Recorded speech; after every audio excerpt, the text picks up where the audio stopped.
Gare de Strasbourg, il est 6h15. Et comme tous les jours de la semaine, c'est l'heure de pointe. Les TER sont pris d'assaut. En Alsace, quotidiennement, plus de 75 000 voyageurs empruntent les trains régionaux. Je prends le TER et pas la voiture pour une question très simple, c'est un gain de temps, un gain d'argent. Aux heures de pointe, par rapport à la voiture, avec les bouchons à Strasbourg, à la sortie des villes, c'est quand même beaucoup plus avantageux de prendre le train. Économique, rapide, le TER est en quelque sorte victime de son succès.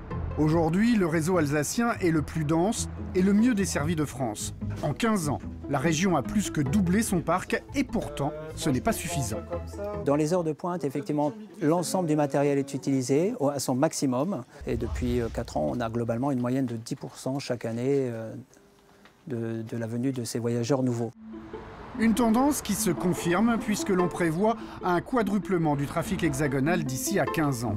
Au siège de la SNCF à Paris, on prépare déjà la France de 2030 et ici, l'avenir du transport ferroviaire prend la forme d'un nouveau TER.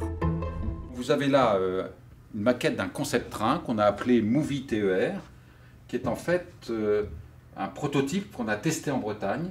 Et dans les trains qui vont être livrés en 2013, donc les Régiolis, les Régio 2N, nous avons incorporé avec les constructeurs un certain nombre de ces concepts, et notamment tout ce qui est économie d'énergie. Ces trains sont éco-durables. Le nouveau TER, le voici. Il s'appelle Régiolis. Sa mise en service est prévue pour le mois de septembre. Nous sommes à l'usine Alstom de Reichshofen et nous avons pénétré les secrets de fabrication de ce train nouvelle génération dont la principale qualité est d'être moins gourmand en énergie. Pour minimiser la consommation d'énergie, le levier principal, c'est de diminuer la masse du train. Donc Régiolis se distingue des autres trains en ce sens où il utilise différents matériaux pour constituer sa caisse. Et en particulier, vous voyez ici, je suis sur le platelage, c'est-à-dire le plancher qui est en aluminium, qui est un matériau qui est léger. La caisse du Régiolis combine également carbone et acier inoxydable, un alliage recyclable qui permet de réduire le poids d'une rame de près de 25%. Autre innovation, l'utilisation de peinture à l'eau sans solvant, un procédé qui élimine quasiment toutes les émissions nocives. Sur le toit du Régiolis, tous les organes mécaniques sont rassemblés. Objectif, libérer un maximum d'espace pour les voyageurs. À l'intérieur, le train dispose d'un plancher bas intégral qui facilite les déplacements. Dans sa version longue, il offrira jusqu'à 1000 places assises, soit 20% de capacité supplémentaire. Côté motorisation, le Régiolis existe en version électrique et hybride diesel. S'inspirant des trains à grande vitesse, son moteur à aimant permanent récupère l'énergie cinétique au freinage. Dernière étape avant la mise en service, les tests d'homologation. Bonjour Michel. bienvenue. Merci. Bonjour.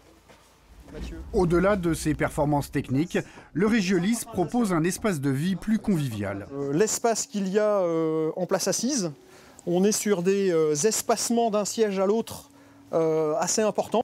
Des sièges équipés de prises pour brancher un ordinateur, des liseuses individuelles, de vastes porte-bagages ou encore un emplacement dédié au vélo. Le voyage maintenant, il se comprend d'origine à destination.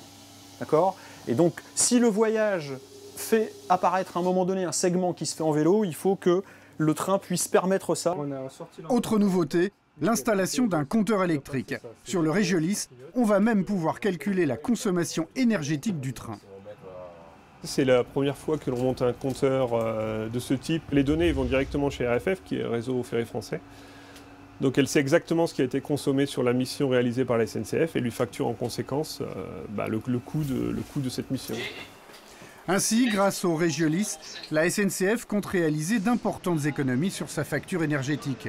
Des économies qui permettront de financer une partie de la modernisation du réseau destiné à accueillir le Régiolis. Pour l'heure, ces premiers trains de nouvelle génération sont attendus dans les régions au deuxième semestre 2013.